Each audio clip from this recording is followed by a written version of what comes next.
Hello, good morning teacher. Good morning बेटा. नमस्कार बालमित्रांनो, कसे आहात सर्व? चांगले. Very good. तर मुलांनो, बृहन्मुंबई महानगरपालिका शिक्षण विभागाच्या राज्यस्तरीय ऑनलाईन अध्यापन प्रकल्पामध्ये आपल्या सर्वांचं आज दिनांक 26/11 हार्दिक स्वागत आहे. मी आपली मार्गदर्शिका अश्विनी दुर्गे आणि आज मी इयत्ता 7वीचा मराठी माध्यमाचा हिंदी हा विषय शिकवणार आहे. तर विद्यार्थी मित्रांनो, नेक्स्ट आजचा सुविचार आहे. कोणी वाचेल का आजचा सुविचार? सांगा मला. शिक्षा से अधिक कोई मूल्यवान चीज नहीं होती, इसे केवल परिश्रम के द्वारा ही पाया जा सकता है. वेरी गुड बच्चा. शिक्षा से अधिक कोई मूल्यवान चीज नहीं होती, इसे केवल परिश्रम के द्वारा ही पाया जा सकता है. इसका कोई मुझे मतलब बता सकता है?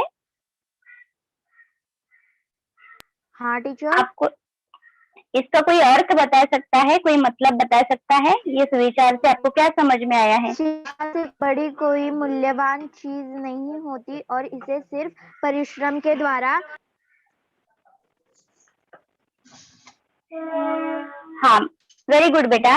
शिक्षा ये जो है ये बहुत ही मूल्यवान चीज है और इसे हम बहुत ही कड़ी मेहनत के साथ और बहुत ही परिश्रम के साथ ही पा सकते हैं. तो बच्चे यहाँ पर दो शब्द आए हैं, एक है मूल्यवान और दूसरा जिसे मैंने हाईलाइट किया है,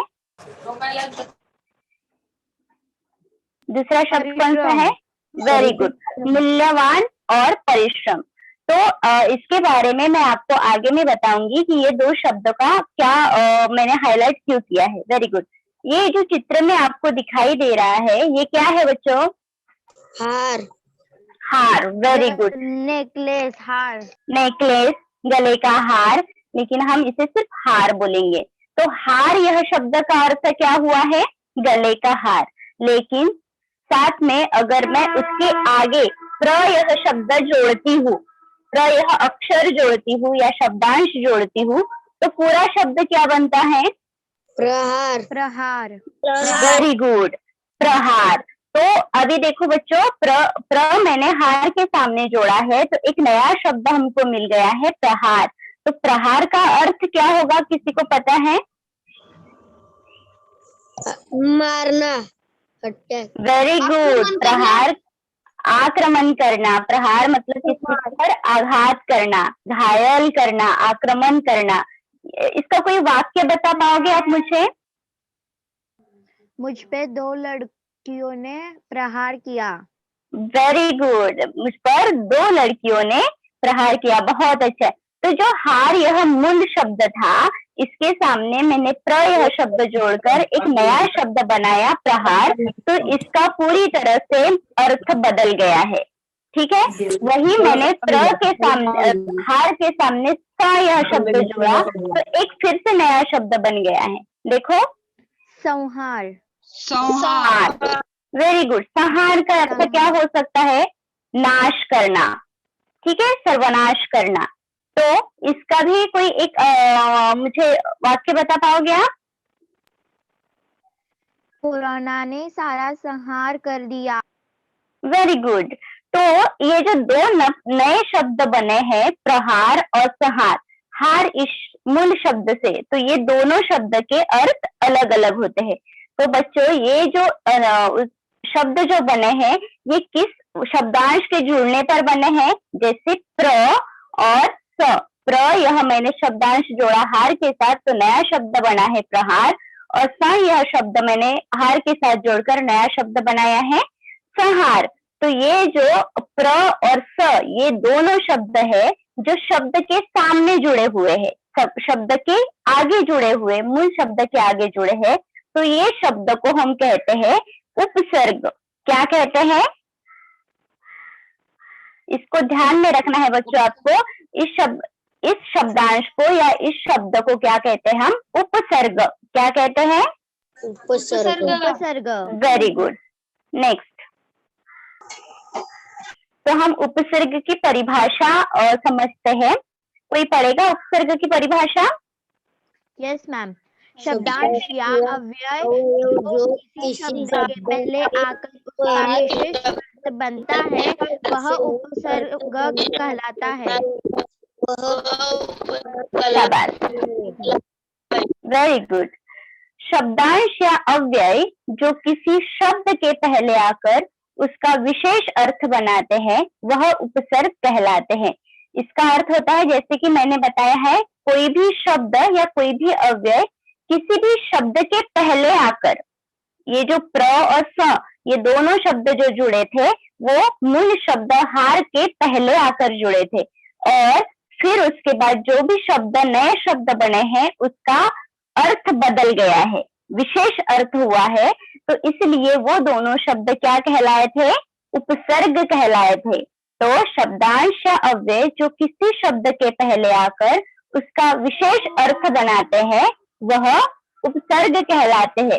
आपको इसकी परिभाषा समझ में आई है? हाँ। वेरी गुड, वेरी गुड बेटा। नेक्स्ट नेक्स्ट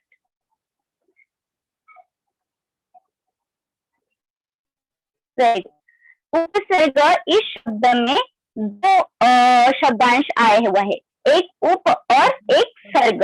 उप का अर्थ होता है समीप, उप मतलब समीप या पास में, और सर्ग का अर्थ होता है जुड़ना। जैसे उपसर्ग इस शब्द का पूर्ण अर्थ हुआ है पास में जुड़ना या साथ में जुड़ना। ओके, नेक्स्ट उदाहरण देखते हैं हम इसके कुछ। जैसे अभिमान, यह शब्द बना हुआ है अभि और मान, इन दो शब्द से, लेकिन इसका मूल शब्द क्या है? मान। मान मतलब सम्मान, मान का अर्थ होता है सम्मान, और उसके साथ जो अभी यह उपसर्ग जुड़ा हुआ है तो इससे एक नया शब्द बना है अभिमान। इससे नया शब्द क्या बना है? अभिमान। इस शब्द का अर्थ क्या होगा?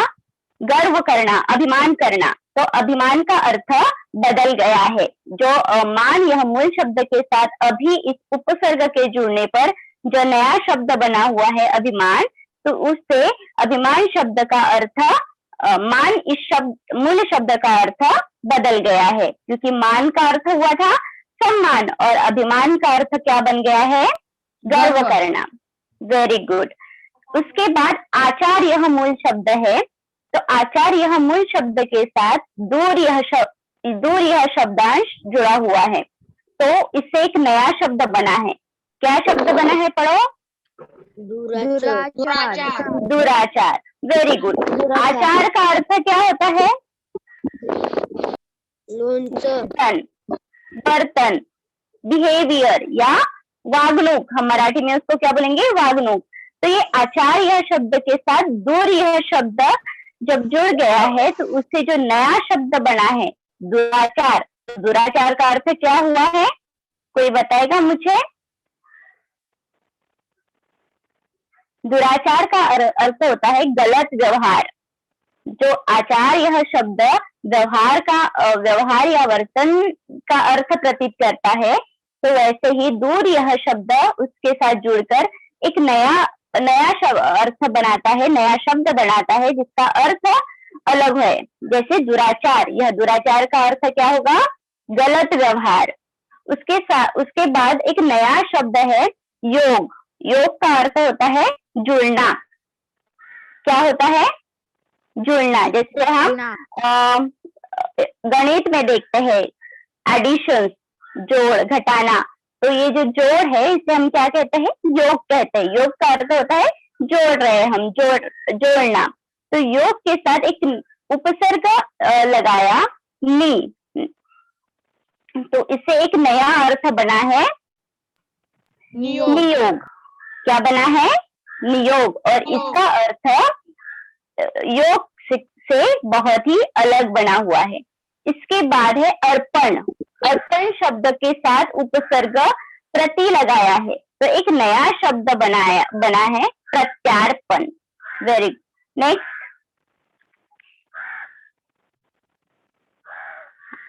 तो ये जो मूल शब्द है मान, आचार, योग और अर्पण, इसके साथ कौन से उपसर्ग लगे हैं? मान के साथ कौन सा उपसर्ग लगा है? अभिमान अभी। अभी। मान के साथ कौन सा उपसर्ग लगा है? अभी। आचार के अभी। साथ? दूर वेरी गुड। योग के साथ? और अर्पण के साथ? प्रत्यय। Very good. तो ये जो अभी, दूर, नी, प्रत्यय, ये शब्द जो है, ये शब्दांश है, इसे हम क्या कहेंगे? उपसर्ग कहेंगे। अभी आपको उपसर्ग यह समझ में आया है? Very good. अब हिंदी में कुछ उपसर्ग है, तो हिंदी के कुल उपसर्ग कितने हैं? 22। कितने हैं? 22। इसमें अति, अधि, अनु, अप्र, अभि, औ, आ, उत, उप, दूर, नी, पराम, परि, प्र, प्रति, वि, सम, सु, नीर, दुस, निस, अपि, यह शब्द जो है ये उपसर्ग के रूप में जोड़े जाते हैं, जिसे हम इंग्लिश में क्या कहते हैं? प्रीफिक्स। आपने इंग्लिश में पढ़ा है प्रीफिक्स और सफिक्स। तो ये जो प्रीफिक्स है, इसे हम हिंदी में उपसर्ग कहते हैं। Okay, next.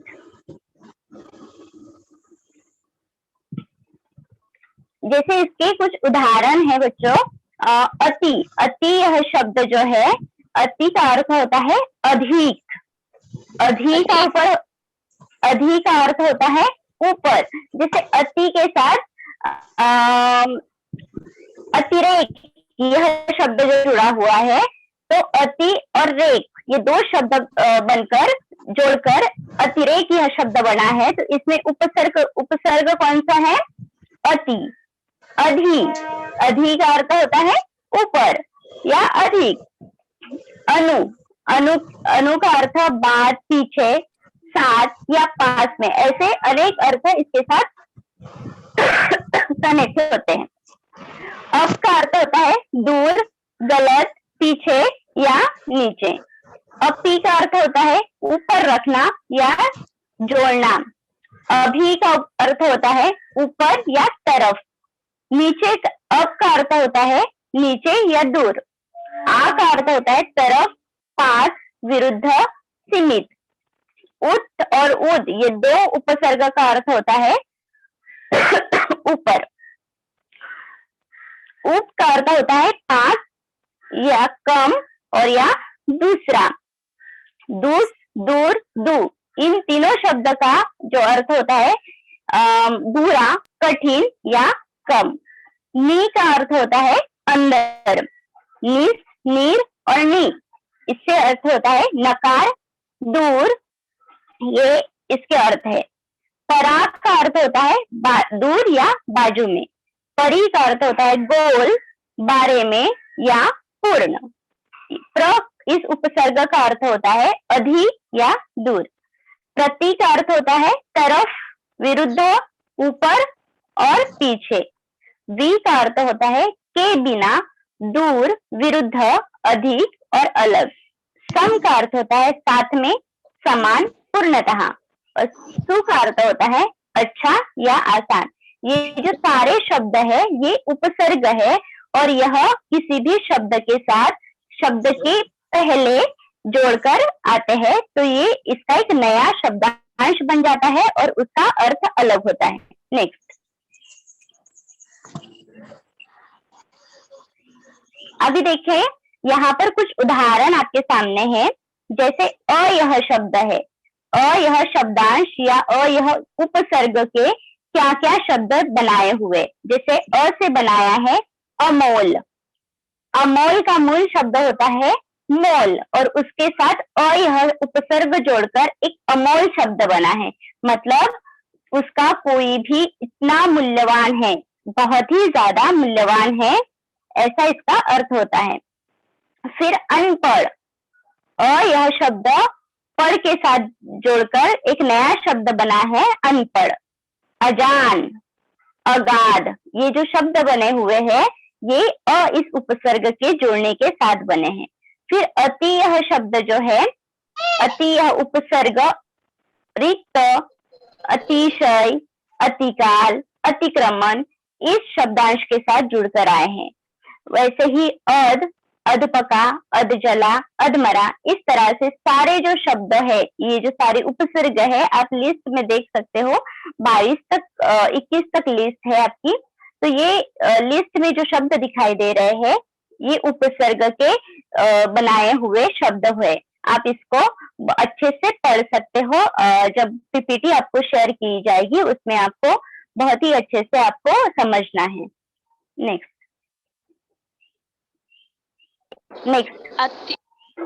Very good. आप बच्चों मुझे बताओ अत्युक्ति में कौन सा उपसर्ग है? अत्युक्ति यह एक शब्द है, इसमें कौन सा उपसर्ग आपको दिखाई देता है? अति। Very good. इसमें अति, अतः, आ, अत्यु या अति में से अति यह शब्द यहाँ पर जुड़ा हुआ है। ये दो जो शब्द है अत्युक्ति में, अति और युक्ति, तो इससे एक नया शब्द बना है अत्युक्ति। तो इसका सही अर्थ क्या, सही उत्तर क्या है? अति। दूसरा शब्द अध्यक्ष में उपसर्ग बताइए।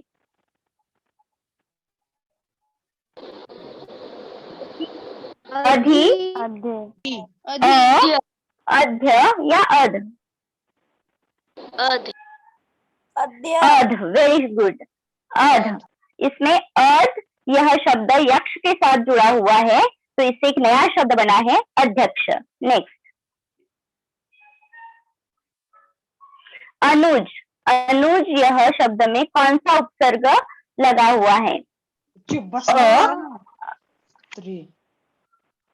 अन, अनु या ज? अनु। अनु,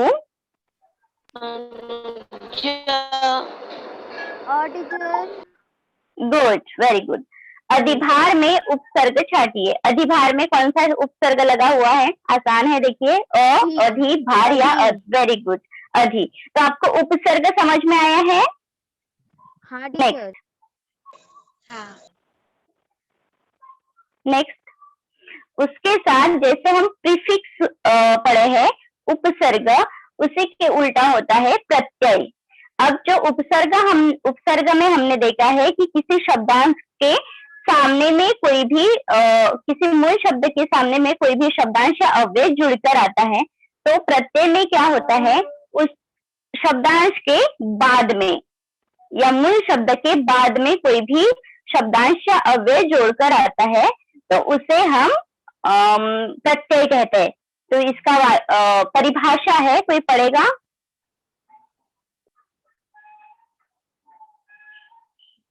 प्रत्यय उस शब्दांश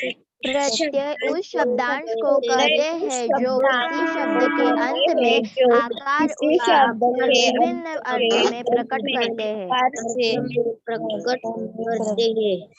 शाबाश।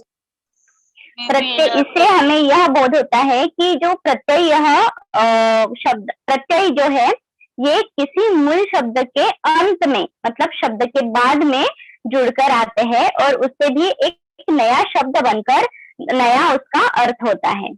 नेक्स्ट प्रत्यय, प्रति और अय, ये दो शब्दों के मेल से प्रत्यय शब्द का निर्माण हुआ है। प्रति का अर्थ होता है साथ में पर बाद में, अय का अर्थ होता है चलने वाला। इस प्रकार प्रत्यय का अर्थ हुआ है शब्दों के साथ पर बाद में चलने वाला या लगने वाला शब्दांश। अतः जो शब्दांश के अंत में जोड़े जाते हैं उसमें हम क्या कहते हैं? प्रत्यय। यहाँ पर दो शब्द, प्रत्यय में भी दो शब्द जुड़े हुए हैं, प्रति और अय। अय इस शब्द के साथ प्रति यह शब्द जुड़ा हुआ है। तो प्रत्यय में प्रति क्या है बताओ मुझे? उपसर्ग है या प्रत्यय है? यहाँ पे दो शब्द नहीं, देखो ध्यान से देखो, प्रति और अय। अय इस शब्द के पहले प्रति लगा हुआ है, तो प्रति क्या है? उपसर्ग है। तो प्रत्यय यह शब्द में भी प्रति यह उपसर्ग आया हुआ है, लेकिन प्रति और अय ये दो शब्दों के जोड़ने से प्रत्यय यह शब्द बना हुआ है। तो प्रत्यय का अर्थ क्या होता है? प्रति का अर्थ होता है साथ में लेकिन बाद में, और अय का अर्थ होता है चलने वाला। तो साथ में या बाद में लगने वाला है चलने वाला शब्दांश, उसे हम क्या कहेंगे? प्रत्यय कहेंगे। नेक्स्ट,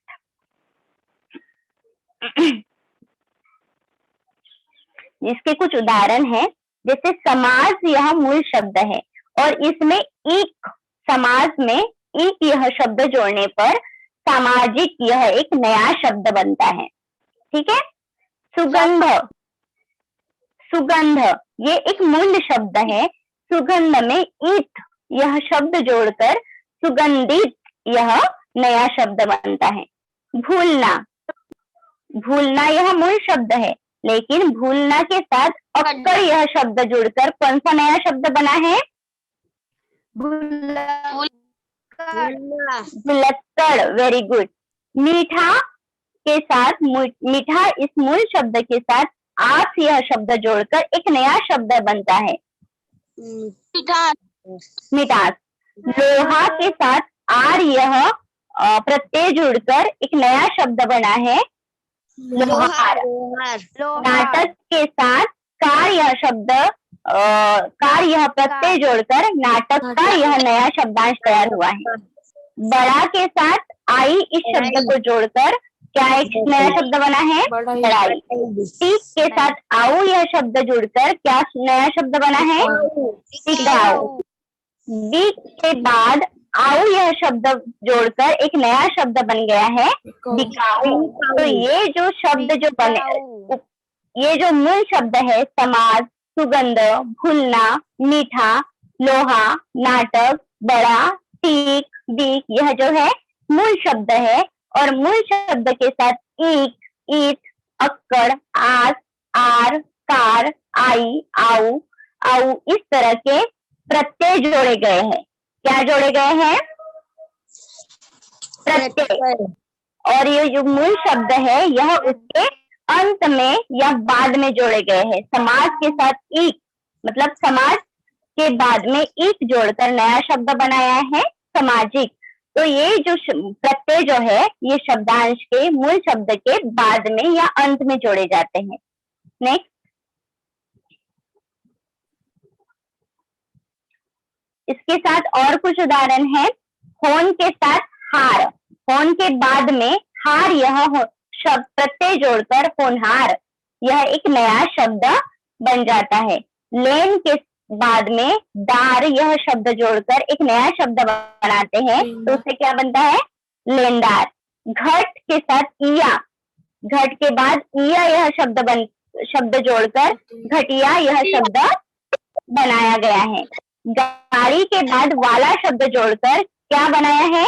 गाड़ी वाला। गाड़ी वाला। सूत के साथ अक्कर यह शब्द जोड़कर क्या बनाया है? सुतक्कर। दया के साथ वान यह शब्द जोड़कर क्या नया शब्द बनाया है? दयावान। या दया के साथ लू यह शब्द जोड़कर क्या बनाया है? दयालु। तो देखो, टीक यह मूल शब्द है, इसमें कौन सा उपसर्ग लगाया है? सॉरी, कौन सा प्रत्यय लगाया है? टीक के साथ आओ। बीक के साथ कौन सा प्रत्यय है? आओ। होन के साथ कौन सा प्रत्यय है? हार। लेन के साथ दार। घट के साथ इया। गाड़ी, गाड़ी या मूल शब्द के साथ वाला। तो बच्चों इसमें प्रत्यय कौन से हैं? प्रत्यय बताओ मुझे। टीक में कौन सा प्रत्यय? टिकाऊ में कौन सा प्रत्यय है? आओ। Very good. बिकाऊ में कौन सा शब्द है? Very good. तो आपको प्रत्यय समझ में आया है? हाँ टीचर। Very good. नेक्स्ट, इसकी कुछ उदाहरण है। जैसे वान, वान यह शब्द विशेषता दर्शाता है, जिससे पहल यह शब्द के साथ वान यह प्रत्यय जोड़कर एक नया शब्द बनता है, पहलवान।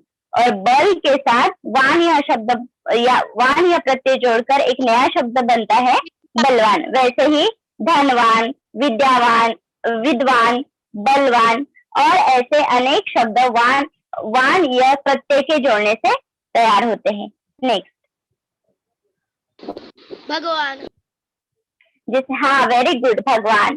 ता, ता यह प्रत्यय जोड़कर कुछ नए शब्द बनते हैं। उदार के साथ ता जोड़े तो एक नया शब्द बना, उदारता। सफल, सफल और ता, सफलता। और कोई बताओ शब्द? सफलता। चमक, चमकता। चमकता, वेरी गुड। ऐसे ही ई यह शब्द के साथ पंडिताई। चालक में ई जोड़कर नया शब्द बना है चालाकी। ज्ञान में ई शब्द जोड़कर एक नया शब्द बना है ज्ञानी। तो ऐसा ही एक ई का उदाहरण दीजिए मुझे, ई प्रत्यय जोड़ने का उदाहरण। टीचर, पाप के साथ ई मिला तो पापी। पापी, पाप के साथ ई शब्द मिला तो पापी, वेरी गुड। नेक्स्ट, ई मिला तो इमारत, इमारत। ओ, ओ का शब्द यह बहुवचन तैयार करता है। आपने एक वचन और बहुवचन ये बहुत अच्छे से समझा है।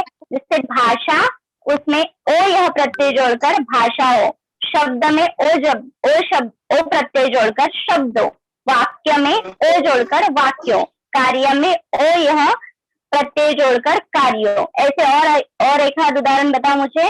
और क्या करूं? हाँ, ओ के साथ जुड़ा हुआ, जैसे लड़की, और उसमें ओ जुड़ जाता है तो क्या होता है? लड़कियों। ठीक है। या के या यह एक प्रत्यय है, जैसे नदी, नदिया। और वेरी गुड। और क्या होता है? बच्चों के साथ ओ मिलाया तो बच्चिया, very good, very good, very good, बहुत अच्छा। नेक्स्ट, ये कुछ इसके उदाहरण है। तैराक, भगोड़ा। तैराक के साथ तैर और आक यह शब्द जोड़कर नया शब्द बना है तैराक। भगोड़ा, चटोरा, ससुराल, पढ़ाई, लिखाई, बुढ़ापा, लिखावट, चिकनाई। ये कुछ उदाहरण है, इसको आपको पढ़ना है। नेक्स्ट,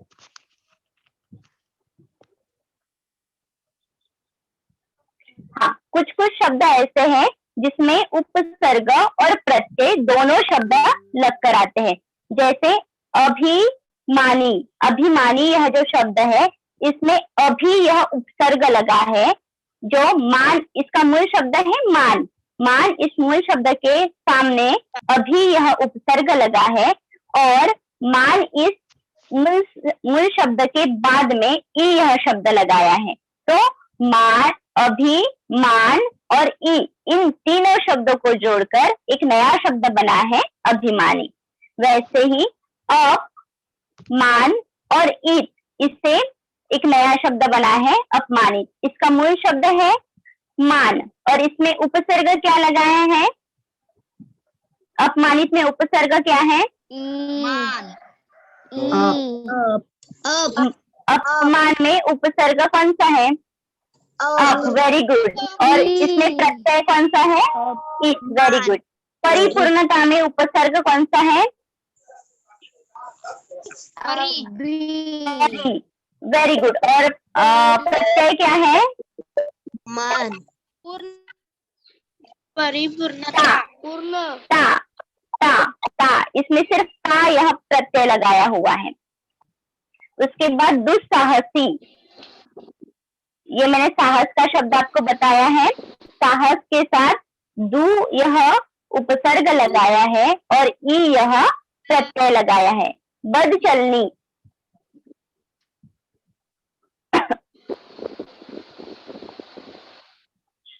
चलन, इस शब्द के साथ बद यह उपसर्ग लगाया है, उपसर्ग है और ई हा प्रत्यय लगाया है। वेरी गुड, शाबाश। निर्दयी, ये उपसर्ग लगाया है। नीर यह उपसर्ग और ई यह प्रत्यय। उपकारक,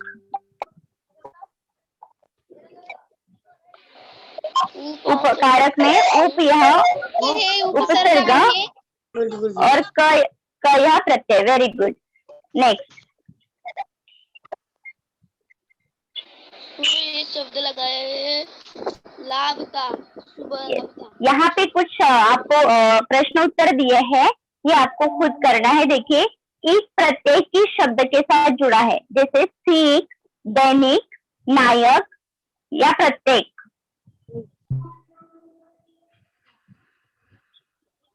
किसके साथ जुड़ा हुआ है? ईक। सीख के साथ क्या होगा? दैनिक। प्रत्येक। प्रत्येक में एक यह शब्द लगाया हुआ है, दैनिक। शाबाश। तो ऐसे ही आगे के सारे प्रश्न आपको हल करने हैं। नेक्स्ट, इसमें जोड़ियां मिलानी है, आप कोशिश करिए। मूल शब्द और उपसर्ग की जोड़ियां मिलानी है। स्वर,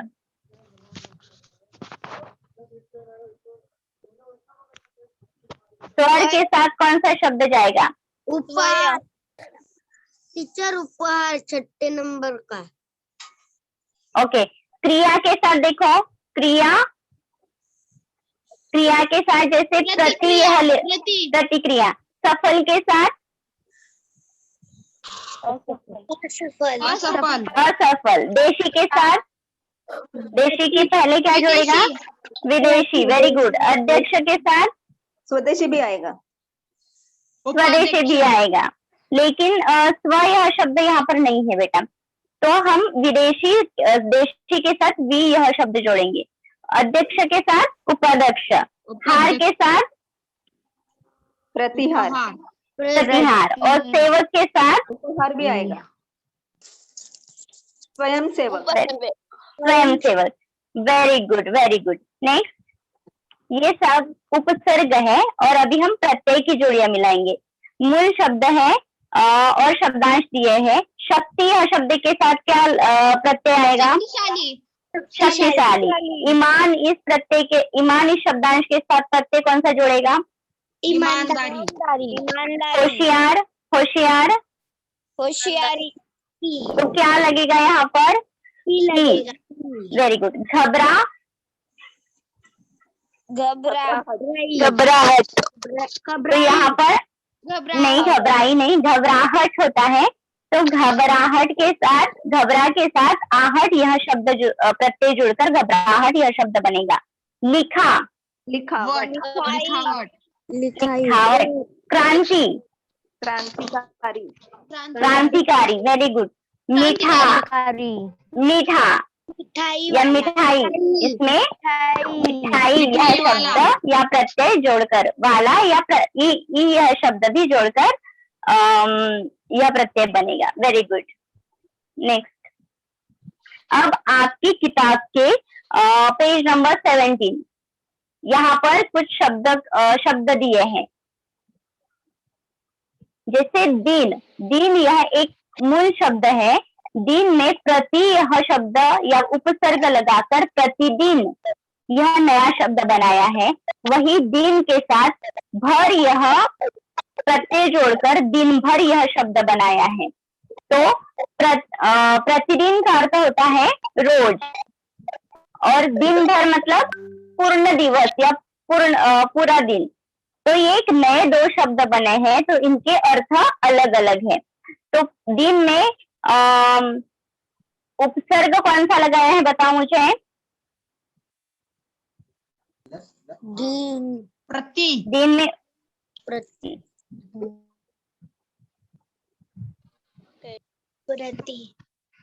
very good. Last page, sorry, उपसर्ग और पहले वाला पेज कि पहले का पेज। हाँ, प्रति यह उपसर्ग लगाया है और भर यह प्रत्यय लगाया है। उसी के साथ नम्र, नम्र इस शब्द में कोई उपसर्ग लगाओ। वेरी गुड, विनंती। Very good. आगे के सारे प्रश्नोत्तर आपको इसी तरह से कंप्लीट करने हैं। Thank you. है